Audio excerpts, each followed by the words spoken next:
뇌졸중은 뇌경색과 뇌출혈 두 가지로 나뉘는데요. 뇌경색은 주로 50대 이상에서 발생하는 뇌 질환으로 뇌 건강에 매우 치명적입니다. 심한 경우에는 목숨을 잃을 수도 있는데요. 네, 오늘 내 몸 보고서에서 든 뇌경색에 대해 알아보겠습니다. 건국대학교 병원 신경과 김한영 교수와 함께합니다. 어서 오세요. 네, 안녕하세요. 반갑습니다. 자, 우리나라 뇌졸중 환자의 대부분이 바로 이 뇌경색 환자라고 하는데요. 네. 뇌경색 구체적으로 얼마나 무서운 질환인가요? 뇌졸중은 크게 뇌혈관이 막혀서 발생하는 허혈성 뇌졸중과 뇌혈관이 터져서 발생하는 출혈성 뇌졸중이 있는데요. 이 중 뇌혈관이 막혀서 발생하는 허혈성 뇌졸중이 바로 뇌경색입니다. 네. 전체 뇌졸중의 80%를 차지하는 가장 많은 형태의 뇌졸중입니다. 뇌경색은 뇌혈관 자체의 동맥경화에 의해서 뇌혈관이 막히는 경우가 있고 심장이나 다른 혈관에서 날아온 색전에 의해서 뇌혈관이 갑자기 막혀서 발생하기도 합니다. 따라서 뇌경색의 증상은 대부분 갑자기 나타나는데 증상이 금방 호전되는 일과성 허혈 발작이 뇌경색 발생 이전에 선행하기도 합니다. 뇌경색은 급성기 치료가 장기적인 예후 결정에 매우 중요하므로 발생 당시에 적극적인 치료가 매우 중요합니다. 네, 뇌졸중 이제 두 가지 중에 뇌혈관이 막히는 건 허혈성 뇌졸중이 뇌경색이다 이렇게 말씀해 주셨는데 이 뇌경색이 발병하는 원인은 무엇일까요? 평소에 고혈압이나 당뇨, 고지혈증, 비만, 흡연 등의 혈관성 위험 인자가 잘 조절되지 않다가 뇌혈관의 동맥경화가 점점 진행해서 결국은 막혀서 뇌경색이 발생하는 경우가 많습니다. 또한 심방세동과 같은 부정맥이나 아니면 심장 기능 저하로 인해 발생한 심장 내 혈전이 떨어져 나와서 뇌혈관을 막아서 발생하는 심장성 뇌경색도 있습니다. 이외에도 심한 경동맥 협착이나 혈관 박리증, 혈액의 과음고증, 모야모야병 등 다양한 뇌경색의 원인이 존재합니다. 그렇군요. 자, 그러면 평소에 이 뇌질환 관련해서 위험 인자를 갖고 계신 분들은 각별히 주의를 하셔야 할 것 같은데요. 뇌경색 구체적으로 어떤 증상을 갖고 있나요? 뇌경색 증상의 특징은 갑자기 발생하는 신경학적 이상인데요. 갑자기 발생하는 반신마비, 안면마비, 말 발음 장애 또는 언어 장애, 시야 장애, 어지러움증과 균형 장애 그리고 갑자기 발생하는 아주 심한 두통 등이 있습니다. 흔히 뇌졸중의 증상으로 알고 있는 좌우 양측의 손발 저림이나 시림, 목덜미가 뻐근하거나 눈꺼풀이 떨리는 증상들은 사실은 뇌경색의 증상이 아닌 경우가 대부분입니다. 하지만 뇌경색의 경우 정확하고 신속한 진단과 치료가 꼭 필요하므로 이러한 뇌경색의 의심 증상이 발생하면 응급실을 방문하여 신경과 의사의 진료를 꼭 받아야 하겠습니다. 네, 이렇게 이 뇌경색이 발병하게 되면 평소와 다른 이상 징후가 나타난다고 말씀을 하셨는데 그렇다면 이 뇌경색의 전조 증상은 어떤 게 있을까요? 아까 말씀드린 그런 뇌경색의 증상인 반신마비, 안면마비, 그리고 말 발음장애, 언어장애, 시야장애, 어지러움증 등이 갑자기 나타났다가 대개는 1, 20분 안에 호전될 수도 있는데요.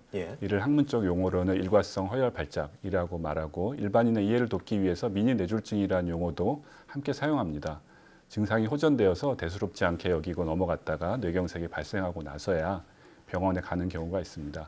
사실 이러한 미니 뇌졸중은 본격적인 뇌경색으로 진행하기 이전에 뇌혈관이 막혔다 뚫리기를 반복하고 있는 경우가 많아서 적극적인 치료가 필요한 아주 위험한 시기입니다.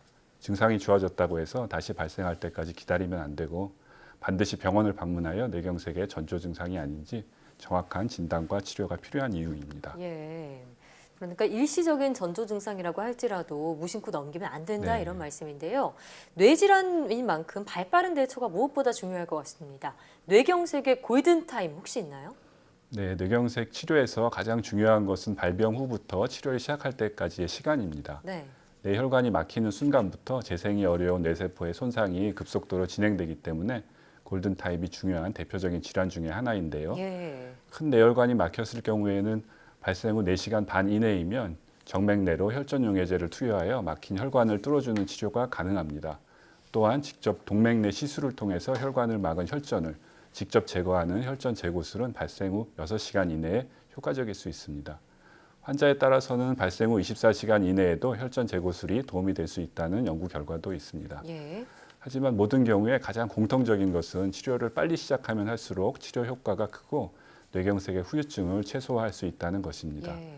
따라서 뇌경색 발생 후 수시간에 불과한 골든타임을 어떻게 대처하느냐에 따라서 정상 생활로 복귀할 수 있느냐 아니면 평생 후유증을 안고 살아가야 하느냐가 결정되는 만큼 가능한 빨리 적극적인 치료가 필요합니다. 예. 네, 그만큼 이 골드 타임의 중요성을 말씀해 주셨는데요. 근데 이 뇌세포가 손상이 되면 회복하기 어렵다고 좀 알려져 있는데 뇌경색이 이 치료가 돼도 안심할 수 있는 건가요? 혈전 용해수류의 급성기 치료를 잘 하더라도 뇌졸중에서는 후유증이 남기는 경우가 많습니다. 예. 하지만 모든 환자가 타인의 도움을 받아야 할 정도로 심한 장애가 남는 것은 아닌데요. 특히 뇌 가소성을 효과적으로 활성시킬 수 있는 뇌경색 발생 후 6개월에서 1년간 포기하지 말고 꾸준한 재활 치료를 계속하는 것이 중요합니다. 네.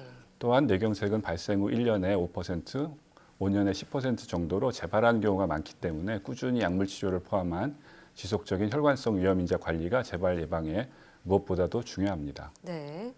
그러니까 조기 치료와 함께 꾸준한 그러니까 재발을 막기 위한 그런 재활 조치들도 네. 이루어져야 한다고 말씀 주셨는데 뇌경색은 그럼 구체적으로 어떻게 치료를 하나요?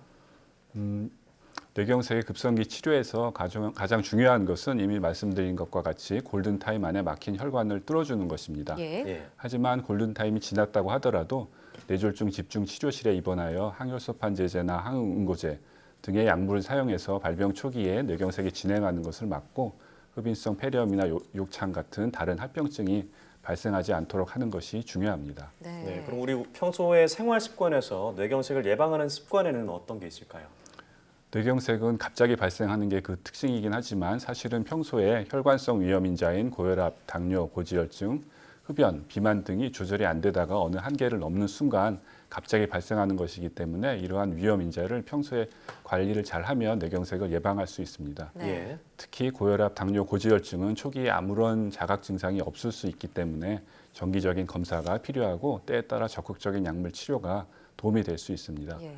또한 건강한 생활 습관이 중요한데요. 과일과 채소류를 많이 먹고 붉은 육류 섭취를 줄이고 싱겁게 드셔야 합니다. 이외에도 적절한 체중 관리와 규칙적인 운동이 필요한데 적어도 일주일에 3, 4일은 30분 이상씩 운동을 하는 것이 좋습니다. 달리기나 빨리 걷기, 자전거 타기와 같은 운동이 좋고요. 마지막으로 여러 가지 혈관성 위험 인자를 가지고 있거나 뇌경색 의심 증상을 경험한 적이 있는 경우에는 신경과 의사와 상의하여 필요한 경우에 뇌 영상 검사를 통해 미리 뇌 혈관이나 뇌 질환 위험도를 확인할 수 있겠습니다. 네, 여러 가지 뇌경색 예방법 말씀해 주셨는데요. 자, 그런데 뇌경색이 우려되면 아스피린을 복용하면 좋다 이런 얘기를 들은 적이 있습니다. 이게 과학적으로 근거가 있는 말인지 궁금해요. 아스피린이 뇌경색의 중요한 치료 약제 중에 하나이기는 한데요. 그래요. 실제로 건강한 사람들이 뇌경색 예방을 위해서 아스피린을 모두 먹어야 되는 것은 아니고요. 네. 위험 인자를 가지고 있거나 이제 특정 군에서 이제 위험 인자와 그다음에 아스피린의 부작용을 잘 부작용이 우려되지 예, 않는 분들이요. 않는 분들에게 예. 이제 권유할 수 있습니다. 모든 환자들에게 사용하는 것은 권하고 있지 않습니다. 그러면은 위험 인자를 갖고 계신 분에게 아스피린은 좀 효과가 있다고 하셨는데 그 위험 인자라는 게 고혈압이나 당뇨 등을 얘기하는 건가요? 이제 그런 위험 인자가 있고 가지고 있는 이제 혈관성 질환이 그 환자에 따라서 다르기 때문에 네. 그 혈관성 질환의 위험도에 따라서 아스피린을 선택적으로 사용할 수 있습니다. 그렇군요. 네. 자, 이처럼 발생하면 평생 후유증을 남길 수도 있는 무서운 질환인 만큼 조기 예방과 함께 적절한 치료가 이루어져야겠습니다. 오늘 말씀 잘 들었습니다. 네, 고맙습니다. 감사합니다.